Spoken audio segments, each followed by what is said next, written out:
प्यारी सरैया। सालाइन भूमिका के अंदर कवि जी प्रमाण लिखत हुआ का कि अहिरन के खूने में कितनी जामुन रहल पहले।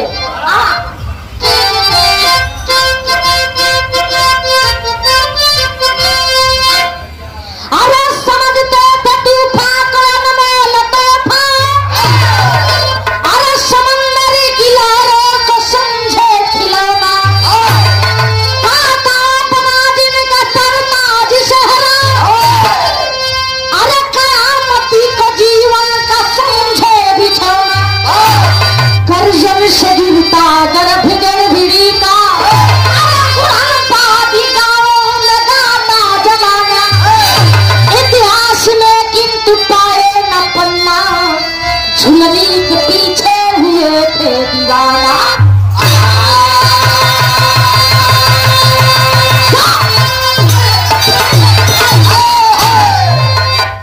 इतिहास में किंतु पाए न पन्ना, झुलनी के पीछे हुए थे दीवाना। शेखर नाम यदकुल शिरोमण, जेकर नाम लोरिक बतावल जाला है बाबू, जेकर नाम से हमारे बिरादरी में चनैनी गा के सब संबोधित करे। लोरिक के इतना बढ़िया गर्जना रहल, ऐसा लोरिक अपने जमाने में अपने जवानी के आलम में गर्जत रहा। प्रधान जी मेहरारू है तो उधर के गर्भ खराब हो जाए। आज के तो मर्दन के अगर खेते में दो चार मजदूर खोजे कहीं तो मेहरारू के आए कि 100 गाड़ी देवे लगी है। कहिए तो घर में बैठल बैठल जाके रोटी नहीं बना पाते, मजदूरों को खोजत खोजत एकदम गोड़े के एकदम खट्टा खियाई जाए। गर्जन से गिरता गर्भ गर्भिणी का, तुरंत बाद गाँव में गाता जमाना, इतिहास में किंतु पाए न पन्ना, झुलनी के पीछे हुए थे दीवाना। लेकिन बार है हमारा देश, हमारा इतिहास पन्ना में कहीं लोरिक और शोरू का नाम नहीं बाबू पागल। इसलिए कि जब से देश आजाद भइल अभी है, थोड़ा सा यादव बिरादरी हमारे तरफ देश में आई है, अतः भाजपा दाब बैठल मिले एकदम वही से सुनो हो गई। प्रधान लोगन के समय पूछा नरेगा चला पार भइल है, चलता अच्छा देखा एक जनी होटल लिस्ट में नाम कायम कैले हो। अच्छा चलत भैया रात का दिन गीत मिलल कैसे?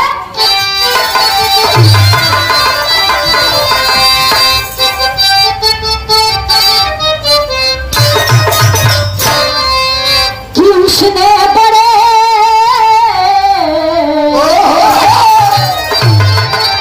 किसने अनिल भैया, उसने मतलब तू बता घर लड़की रहल आगे आगे जात हिया, जब अपन दुपट्टा कहवा जब फरौले है तो उस समय आशिक बोला था का उसने बड़े अंदाज से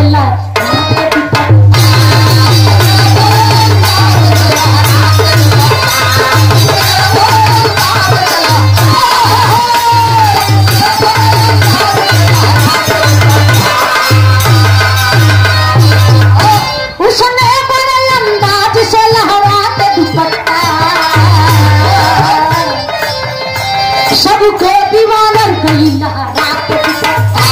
सबको दीवाना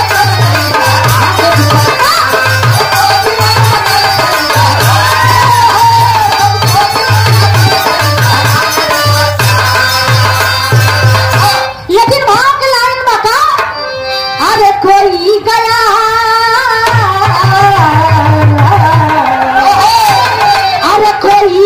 खानदान का चिराग बुझा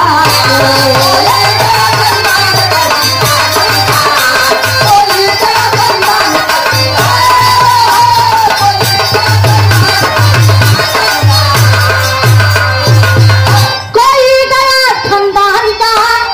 अरे चिराग बुझा के, अरे कोई गया, अरे कोई गया जीवन नहीं छोटी जगह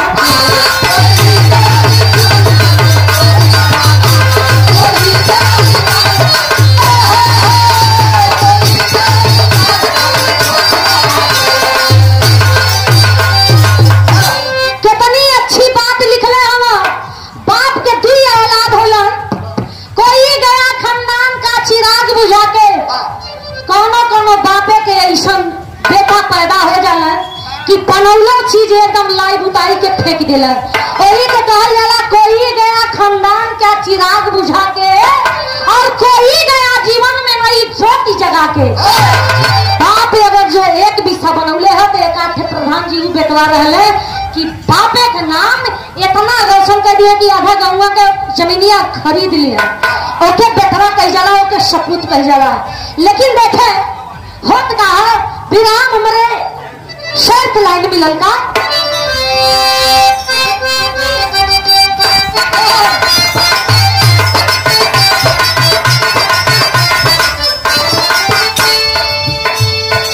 सूर्य की सुषमा से सरोवर खिला करता है, सूर्य के सुषमा से सरोवर खिला करता है, पुत्र को बाप पितृ ऋण में मिला करता है।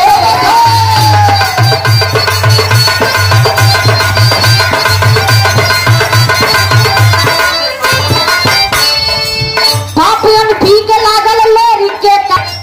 बाप यम पी के लागल लोरी के कपारे पर, यातना झेल के यमराज के दुआरे।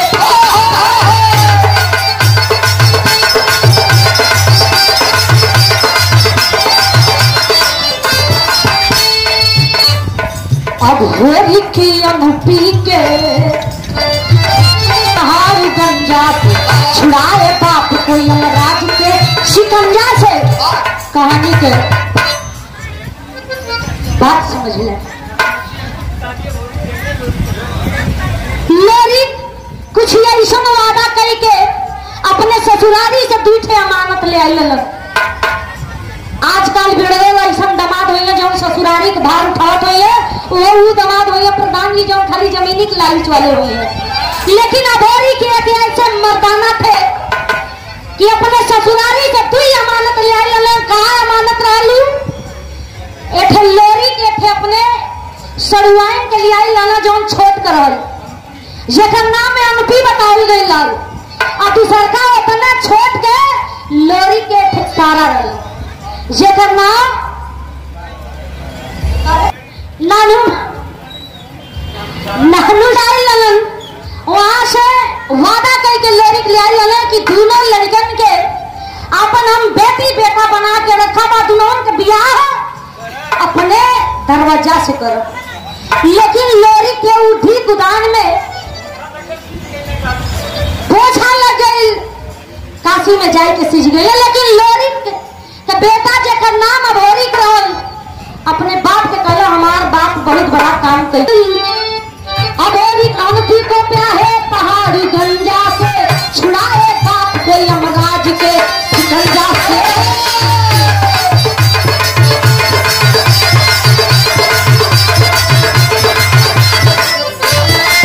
मगर नानू जमन लोरी के सज सहारा बा, मगर नानू जमन लोरी के सज सहारा बा, या मौसी के कहला मामा में कुआरा बा।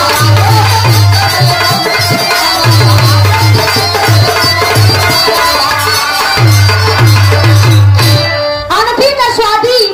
पहाड़ू गंजा से हो गई। लेकिन बहन मामा कुआरा बैठल हुआ, जेकर नाम नानू बाबू जान के गोहा में खाली गाय चरावत हुआ। आई जानला कि उनकर उम्र जेकर भयने जवान हो जा,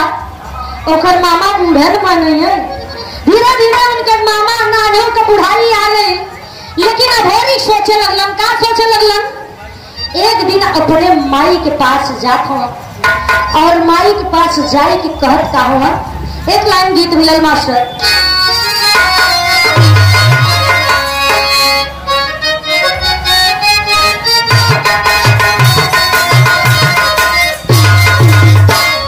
ये गीत का लाइन मिलल मास्टर।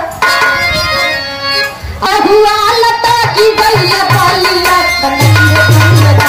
अरे खनकी रे गौया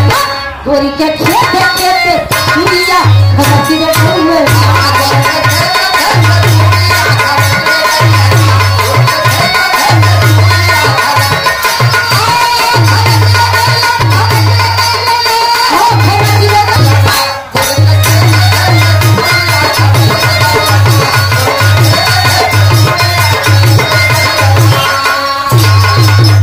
लेकिन भाव का लाइन में लड़का अरे कहला भेरिक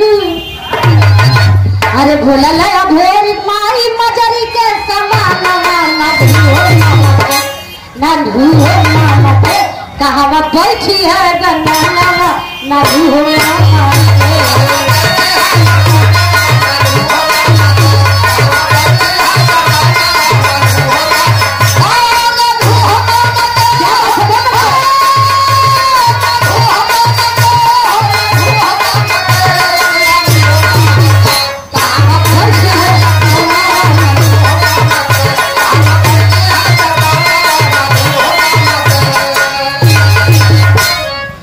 वही समय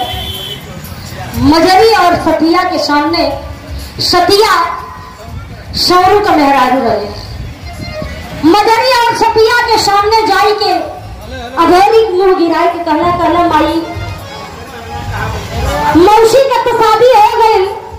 तनी एक दाई कुलीन अपने सब के सुमीर के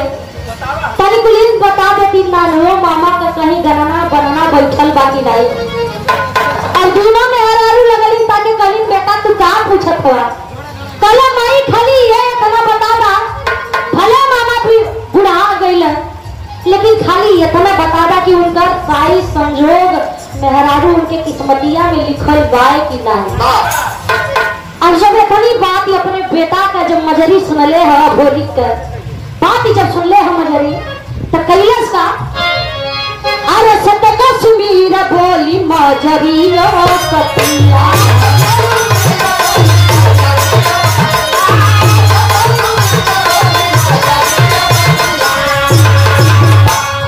तेजउल की राजधानी भूजल का बिटिया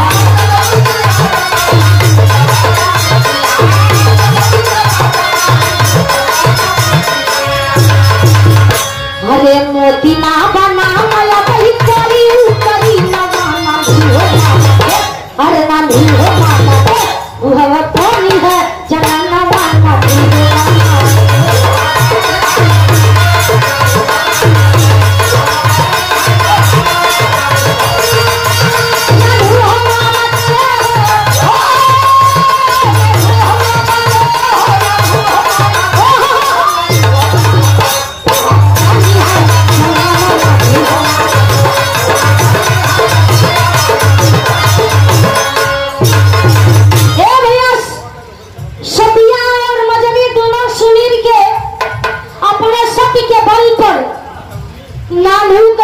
संजोग लगली कुल बिचारे साई संजोग सोच विचार के सतिया और मजरी दोनों बता दिली कलिन बेटा तोरे मामा के बियाह लिखल बा लेकिन तोहर मामा करियो ये नहीं क्या माई तक पागल मत बन बियाह करावल हमार काम है बियाह करावल और केहू के दोस्ताना रखल मामूली बात नहीं समझिए ये सब बहुत जिगरबाज आदमी का काम होला। इसी भाव पर और जो सतिया मजरी दोनों बता दिया कि तेजउल की राजधानी में भुजियन राजा भुजिया के पिटिया है जेकर नाम मतीना है वही के साथ तोरे मामा का शादी लिखल है। अब जब इतनी बात भोरी सुनला तो कहला काका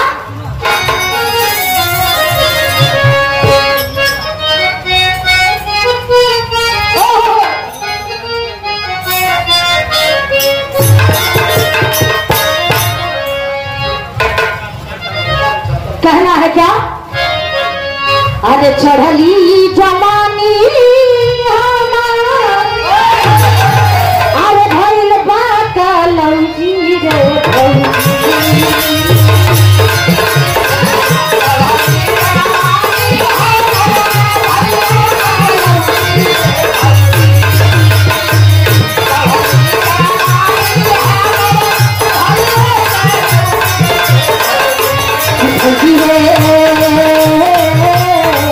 पिया वापस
ब्याह करावल तो हमार काम है। होली के जब इतनी बात जान पड़ी तब पहुंचल हो बोहार में। आज जब बोहार में पहुंचल हो तो कहले भी मामा से अपने हे मामा हे पाल अभी कहना अरे बाप रे बाप घर दुआर छोड़ के बोहार में कहाँ भागल आवत है कारण है तब अब होली मामा के पास जाओ मामा उनकर नानू अघोरी के पास आओ का बात है वही तो बतौता न कहला मामा खुशी का बात है बड़ा निर्मल बात है सुनबा तो तोरा ये दाई जवानी जाग जाए कहला कौन बात है कहला घोरी का सुना नानू मामा धोती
और कुर्ता छोड़ के बहावा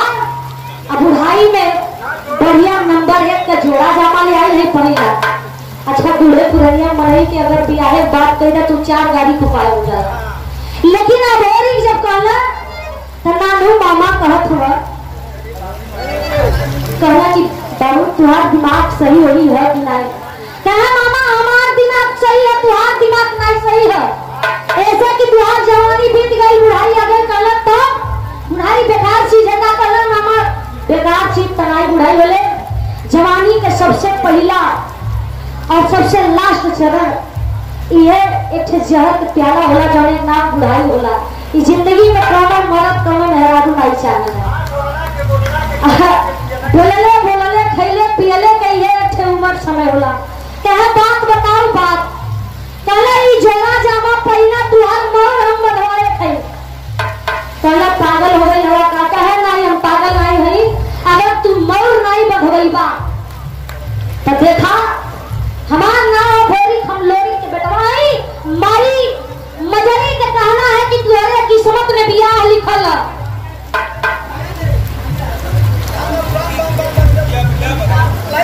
इसी बात पर आप महान बहादुरी समाज के सम्मानित आदरणीय आप सरकारी पदाधिकारी पप्पू यादव ठेकेदार सिंगरा मऊ रेलवे ठेकेदार है आप सॉरी सिंगरा अच्छा मऊ है सिंगरा मऊ रेलवे ठेकेदार साहब देखा अगर साहब गलती हो जाए तो रेलवे ठेकेदार है चाहे कितने लॉकडाउन जोड़ा जामा पहिला इतना कष्ट भइल लाडू के कि लाडू अपने कष्ट के कैसे बया कैलन कहला है ना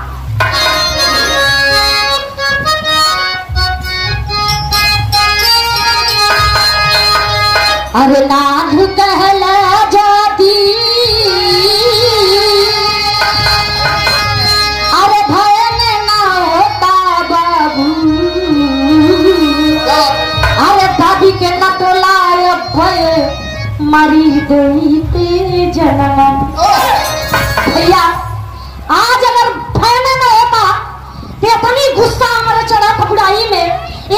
गुस्सा चढ़ा था कि मना करता तो तुम्हारे नथलवा काट के ही मारना, लेकिन नानू डरा था। काहे नानू एक बात कहले अभेरी से का, अरे आइल बुढ़ाई चाही, अरे चारी बजे चला हो, अरे खरत इंतजार बीती कैले जलवनिया।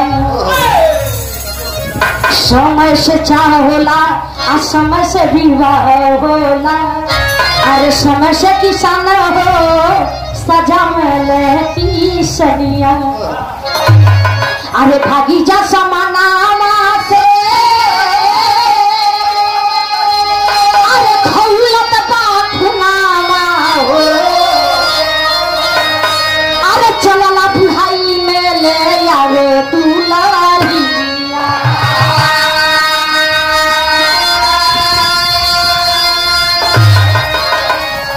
नानू बड़ी नीक बात कहला, कहला बुढ़ाई आ गई, जने देही के ठेकेदार साहब चार बोझ चैला चाहिए, ओके तू अब दुल्हा बनावा कार सजवावा त नीक लगी। कहले सारे तोरल जाते तो हम गरिया पाई, ते तो भाई ने ब्राह्मण के समान होला, अगर तू हमार भाई ने रहा यही मारना है तो के। कहला देखा बुढ़ाई आई गई,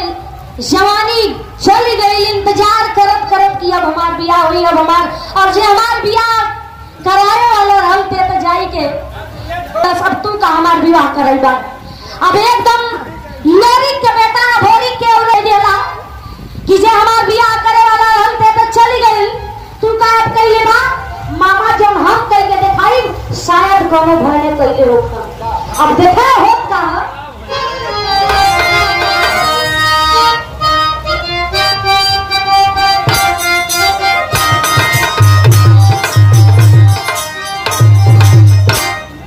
पुरानी चीज मिलल, पुराने जमाना की चीज मिलल। दादा बाबा लोग गावे चमैनी के हालात में गावे, जब चमैनी चलत रहल बाराती में बड़का बड़का घुघुर पाँव में बांध लग, जांघी में बांध ले, तब करे अहिरौला भी रहा वो गावा कैसे गावा,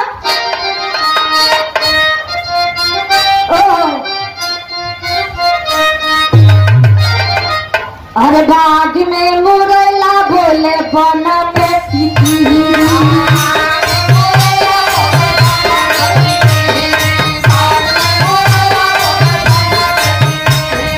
और मन करेला कि नाही रे, करेला कि नाही रे।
अही रे के खून हो जनून चढ़ी जाला अही रे के खून काल ठोके पहिया गगन राया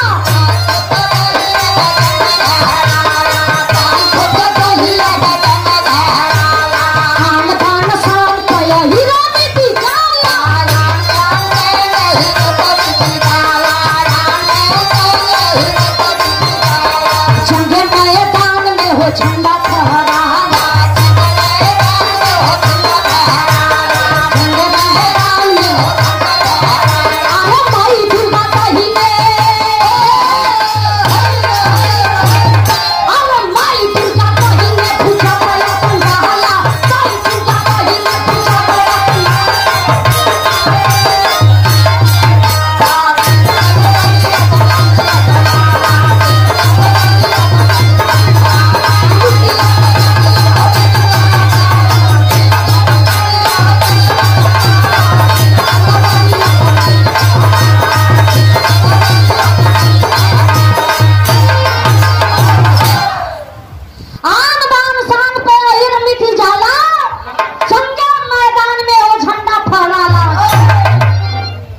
केहू से न हारे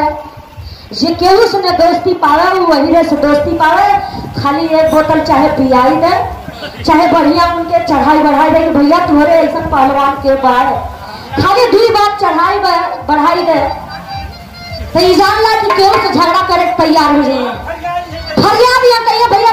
ते तुमको घबरा दे खाली ते 2 बोतल पिया के दे हाँ कीरिया घुसाई है लेकिन भाग लाइन में मिले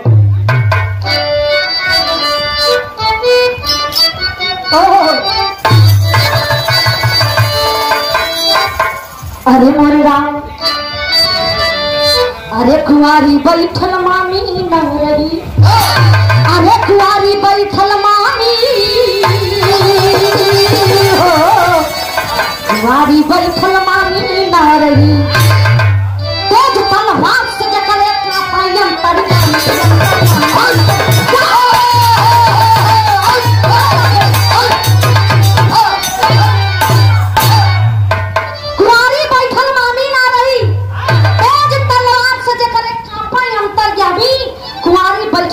माई कहला से तुहार बियाह होई तो होई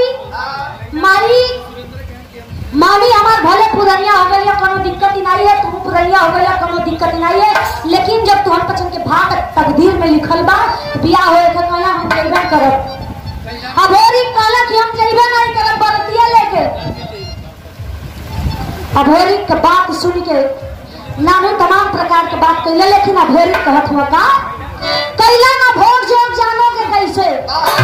कैला ना भोग जोग जानोगे कैसे सहला या पार कष्ट मामा जवानी में ख्याल दा विशाल कोई आशा तुहार जो है तेजउल मझार ख्वाब लेके खानदानी के कैला हमार बाप कई के घनघोर पाप आप ही बिचारा मोर नाम डूबी पानी में घर में लगा के आग अरे घर में लगा के आग प्राण दूंगा ताग अभी कसम दुर्गा माँ की है क्या रखा जिंदगानी ने अगर मामा तुझला बन के ना मिला अपन घरवा फूक दे बा वही जरिया में कह कि ये मम्मा सारा फूकल तब तू दुल्हा बनना कहे अरे बाप रे बाप मार कर घर में जाई तेहू फूकैते हमें बड़ी हत्या लग जाएगी अब बेचारा चलने के हाथ कुल पावर फेर बा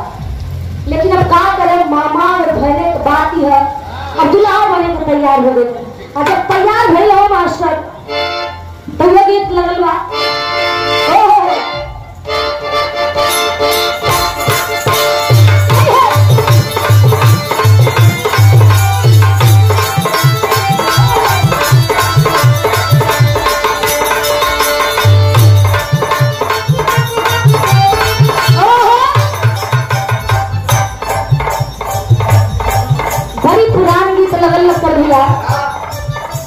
कौन सिंह गीत गल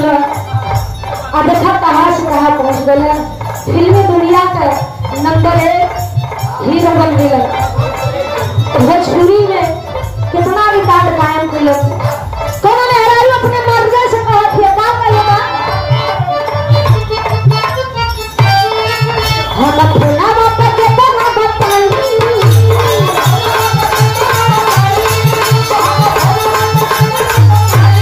अपने माना बाप के कहीं से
लेकिन देखे कितनी ऊंची बात कितने तूफानी से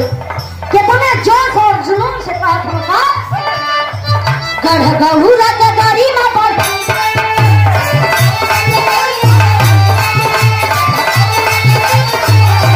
अभी तक ले नहीं कहीं के दिखाई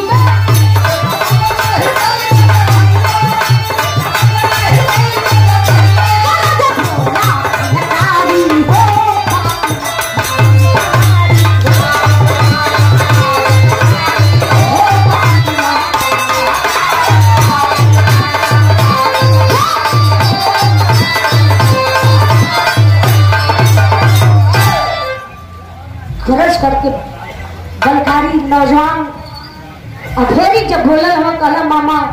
चलले के नाई शक्ति बात तोके करवा उठा के ले चलो लेकिन बाबूजी जब कहले रहे वो वादा के हम पुराई काहे से कि हमार नाम अधेरी था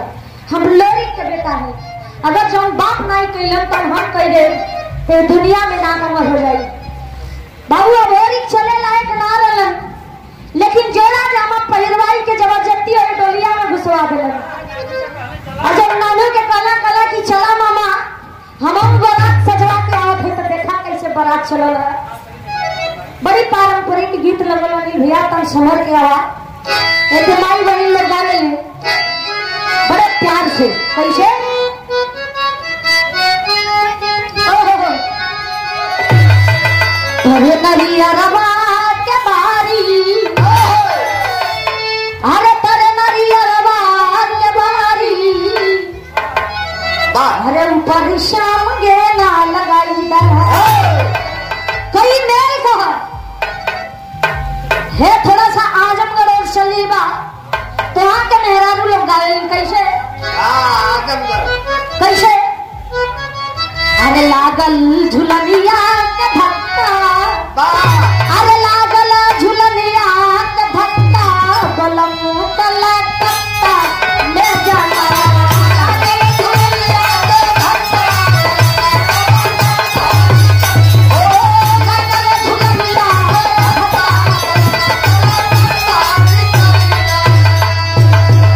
भाग रहे मिलन, अरे जबरी सिलाया जोड़ा जामा। हे बाबू, जितना काम होत है, जितना भोरी करत हुआ, कुल जबरदस्ती करत हुआ, लेकिन भरी का तनी ओकर ट्रेबल बना दा।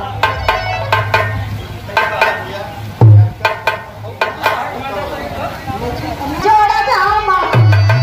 अरे जबरी सिलाया जोड़ा जामा, बियाह ना मामा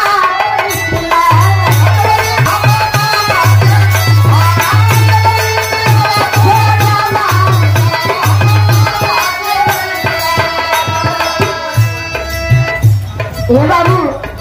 जबरी जोड़ा जामा तो सिया गई, लेकिन उस समय जब हल्दी लगाता उस समय का बात तो भी लिखत का हवा का तेरिया में लगल हल्दी अखिया में काजल,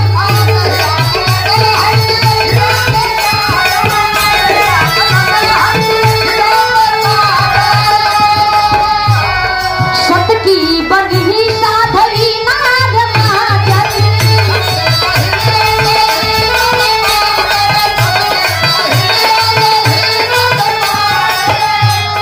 परछेली भाई के श्यामा,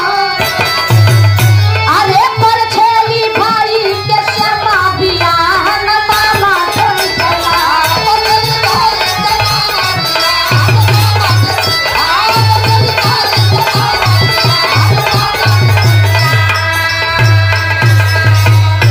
हे बाबू,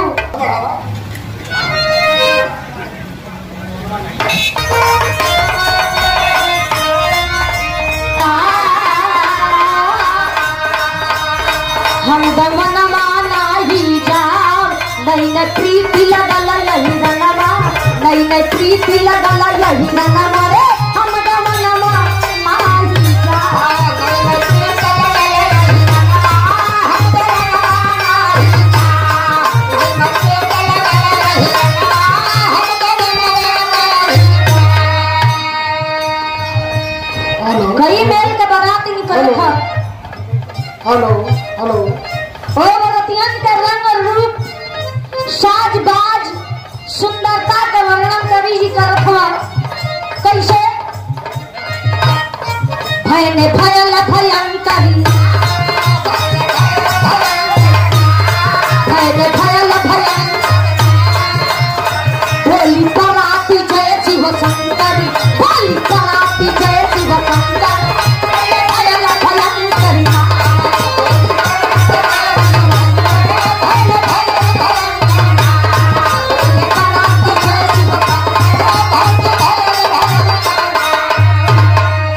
अभोरी के सवर दीप्ति भय साथे, चंद्रवती का चंदरिया, पहले घर भर का चेहरा मोहरा मिलावला था। अभोरी लेरी के बेटवा, लेरी के बेटा अभोरी, सौरू के बेटा सौरा जी, माई के नाम जकर सतिया बा, अचनवन से चंद्रा जी, तीनों भाई निकलल हुआ। आगे आगे तीनों भाई, तीनों बहने नानू का निकलल हुआ, और पीछे से बरतिया जब निकलल हुआ तो उस समय कभी जी वर्णन करत होता। अभोरी के सवर दीप्ति भय साथे, चंद्रवती के चंदरिया, चंद्रवती के चंदरिया, आज पूजा चले पूजनंकरी, आज पूजा चले पूजनंकरी।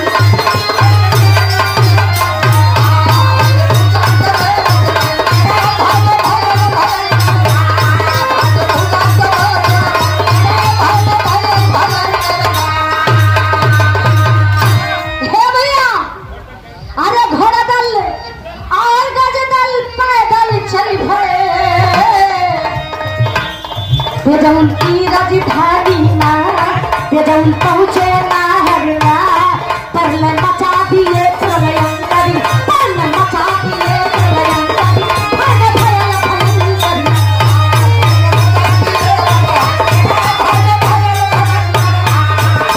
मचा दिए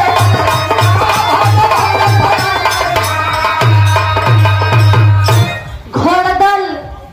गजधल पैदल जब चलल हवा तेजौल की राजधानी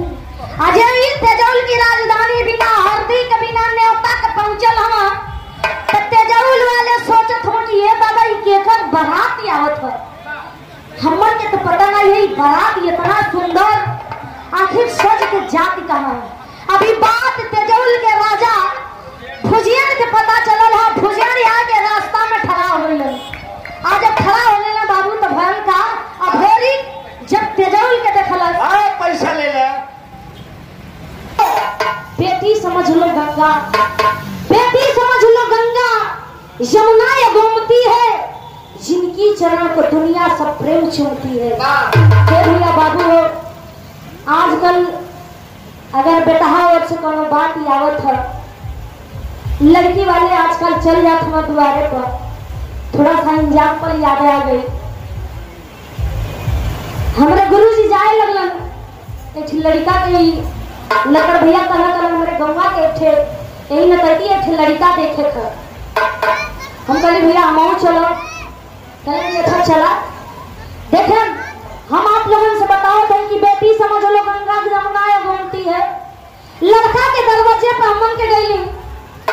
कब मन नहीं बता दिया कि लड़का देखे और हम तबले एक मेहरारू हमसे मिलल तो कह दिया ए भाई घर की हम मेहरारू चाली का कैसा देखे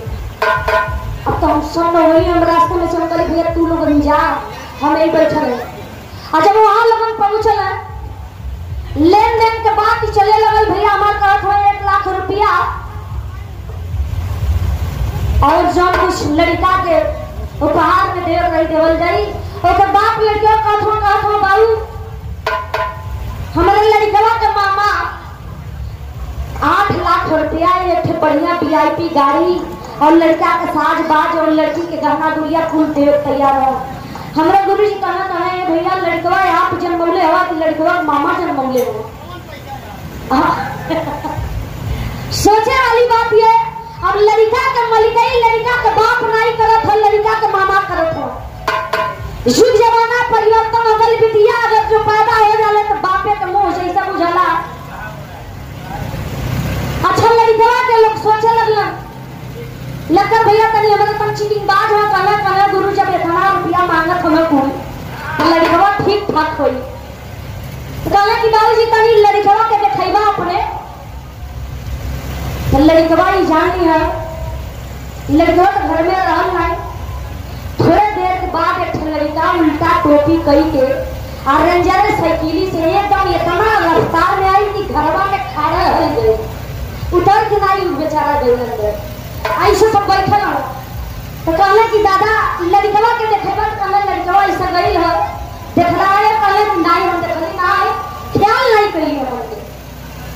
अच्छा पूछे लगला कहले कि दादा बुलाओ तो लड़कवा के तुम देख लो ना तो कहत हुआ ओ लड़कवा रहा रहा पुतुआ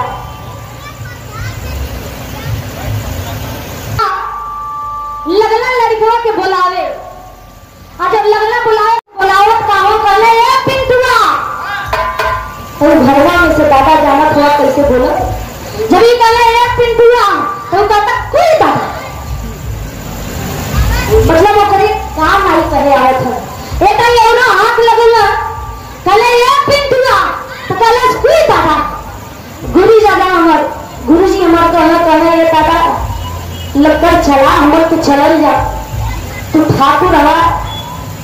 तो थोड़े संस्कार रखा भैया बहुत ऐसा लड़का मिल जाई जब लड़का यही है दोनों बतवा पे कौवा लुकी छुपा गलत हो तो बरतिया पे आवत तो इन्हन के होना ही नहीं है अब पहले अभोरी पहुंचल हुआ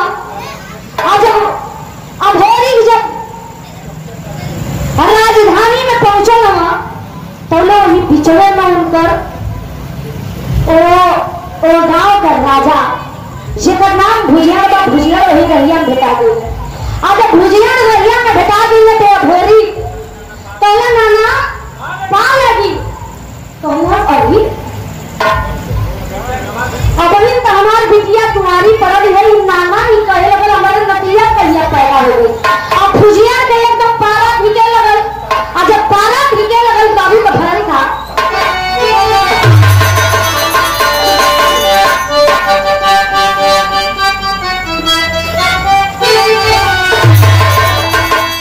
अरे नाना कही के भागे लगल सलामी स्वामी गौरा के। अरे नाना कही के भागे लगल सलामी स्वामी गौरा के। आ मामा यही ले पिता करा मोर मामी स्वामी गौरा के।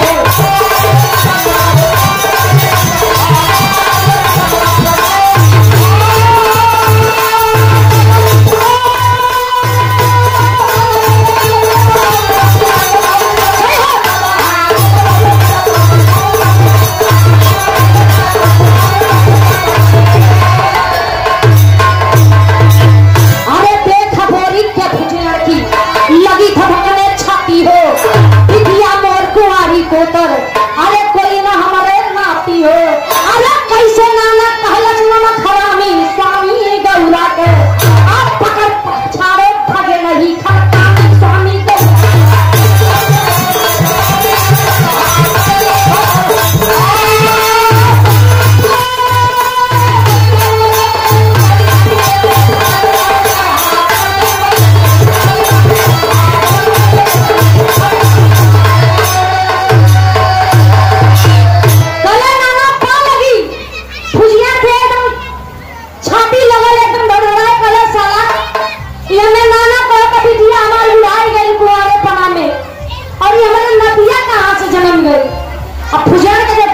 भटके लगल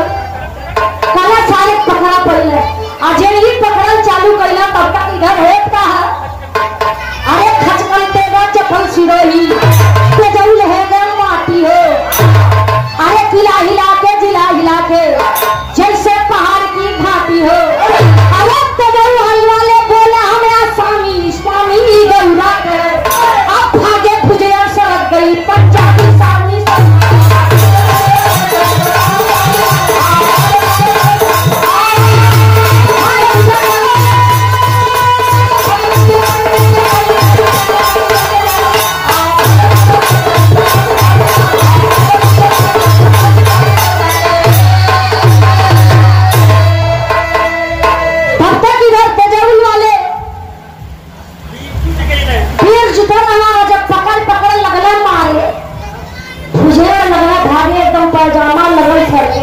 जब पकड़ के लगना भागे तो भुजिया एक थे अंदरूनी काट दे गई का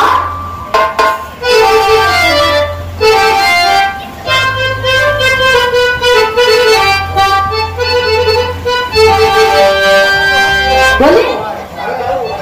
बोली तो हवाले अरे बीस बहादुर बाबू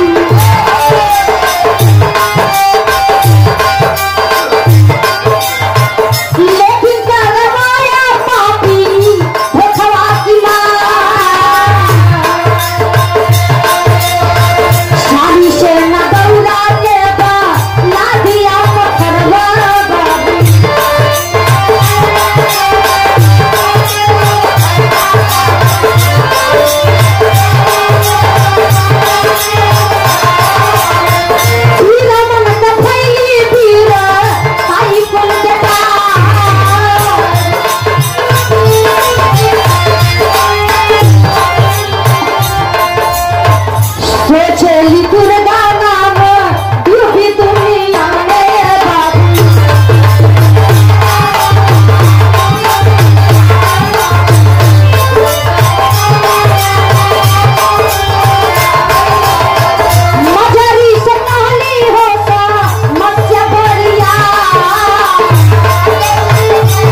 देखा है तेजोल वाले हार मानी गईलन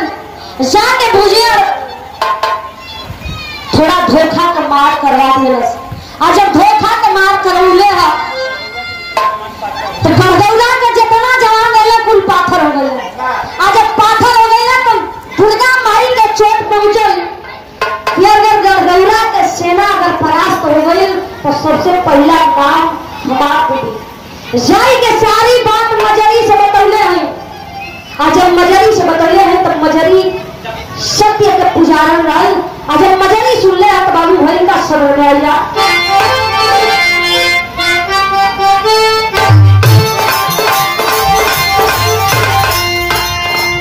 अरे सारी सेना दौड़ा के बना दी अरे पीरन के भाई पीरन भाई पीरन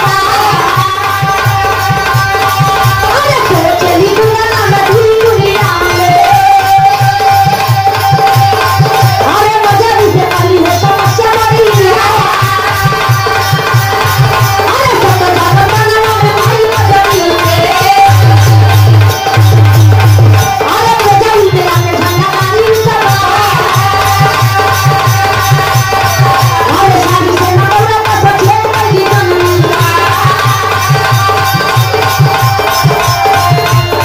अरे सारी सेना दौड़ा के सचेत कई जननी अरे पहला दोबारा रण में खुनामा की दार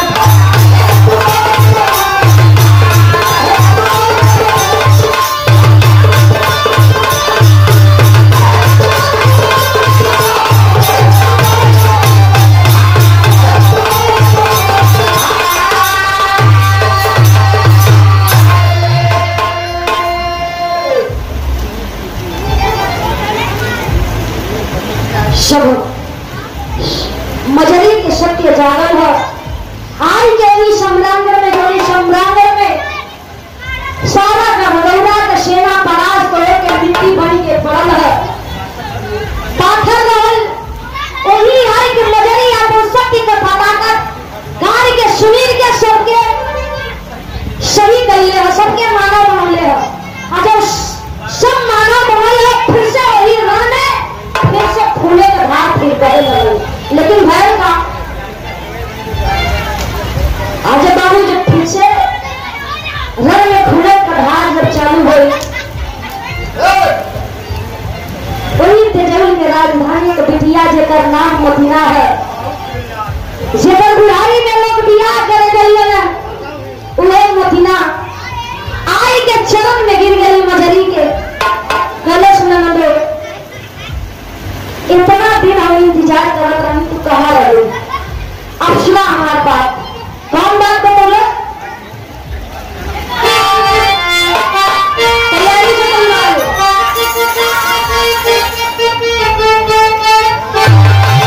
अरे मेहनत मारा माहिर भले खियावा फौजी चली के भैया साथे गौरा मोरबा सावा फौजी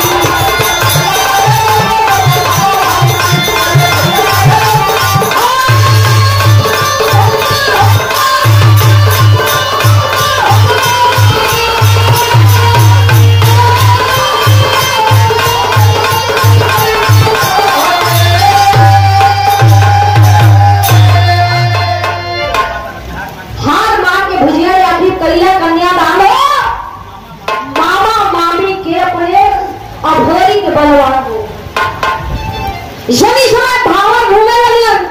भुजिया हार मान गया कला होरी को तुम्हारे सामने हार मानत है। हमारे सब ने यही बात कही हमार बिटिया बुढ़ा गई और तू बुढ़ाई में विवाह कराए चली ला। यह हमें सबसे शर्मिंदगी की बात है। कहना देखा होरी कला नाना ने तुमके शर्मिंदगी एक चाहिए ना हमके तुम्हार बिटिया बुढ़ा बूढ़ी ना हमारे को मामा का जवान ना है कौन लड़का ना हो हमारे मामा पुरानिया है। फिलहाल लिखल वाली लोगों के जीवन में शादी या शादी आपने हाथे कन्यादान केला। दोनों जनी जब भावर लगने घूमे तो चार भावर तो घूम गए हैं और जो ही पचवा भावर आई तो ही अभोरी के दोनों जनी मामा और मामी दोनों जनी सटियाई के अपने यही ककनिया में बहले आ पानी के वही हमर कुंडवा में छोक दिलन। आ जब झोंकले हो तो दोनों जनी एकदम हवा हो गई। आ जब हवा में ना जब लाश महके लगई, इंद्रासन में गई लाश महक के, तो दुर्गा जी वहां प्रजनन कालीन काए जब राज नीक लगत है तो यमराज जी गला जब मर गए हमरे आए हो कहीं ना इन लोग बिना मौत के मर के आए हो तो अरे क्या। और दुर्गा जी वहां तलवार उठाए के एकदम रणचंडी बन के दुर्गा जी कहले है का दुर्गा बोली बिना मौत के से मर गए यमराज हो। अरे जिंदा निकले तो ना जान के बदला ना जाज हो। अरे सूर्य चंदा अरे जैसे बने सितारा फौजी भैया साथे चल के गौरा मोर बसावा।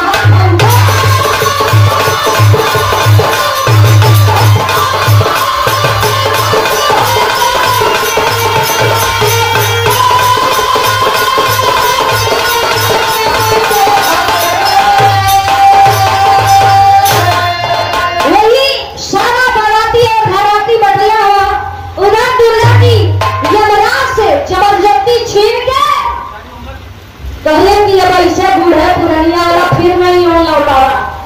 अब बूढ़े जनी के ऐसा ही और बना कि हम लोग जवानी कुछ मजा देते हैं।